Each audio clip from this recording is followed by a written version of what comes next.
2 Corinthiens chapitre 6. Puisque nous travaillons avec Dieu, nous vous exhortons à ne pas recevoir la grâce de Dieu en vain. Car il dit, au temps favorable je t'ai exaucé, au jour du salut je t'ai secouru. Voici maintenant le temps favorable, voici maintenant le jour du salut. Nous ne donnons aucun sujet de scandale en quoi que ce soit, afin que le ministère ne soit pas un objet de blâme. Mais nous nous rendons à tous égards recommandables, comme serviteurs de Dieu, par beaucoup de patience dans les tribulations, dans les calamités, dans les détresses. Sous les coups, dans les prisons, dans les troubles, dans les travaux, dans les veilles, dans les jeûnes. Par la pureté, par la connaissance, par la longanimité, par la bonté, par un esprit saint, par une charité sincère.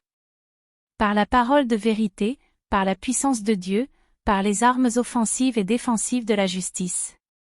Au milieu de la gloire et de l'ignominie, au milieu de la mauvaise et de la bonne réputation, étant regardé comme imposteur, quoique véridique. Comme inconnu, quoique bien connu, comme mourant, et voici nous vivons, comme châtiés, quoique non mis à mort. Comme attristés, et nous sommes toujours joyeux, comme pauvres, et nous en enrichissons plusieurs, comme n'ayant rien, et nous possédons toutes choses. Notre bouche s'est ouverte pour vous, Corinthiens, notre cœur s'est élargi. Vous n'êtes point à l'étroit au-dedans de nous, mais vos entrailles se sont rétrécies. Rendez-nous la pareille, je vous parle comme à mes enfants, élargissez-vous aussi. Ne vous mettez pas avec les infidèles sous un joug étranger. Car quel rapport y a-t-il entre la justice et l'iniquité? Ou qu'y a-t-il de commun entre la lumière et les ténèbres? Quel accord y a-t-il entre Christ et Bélial?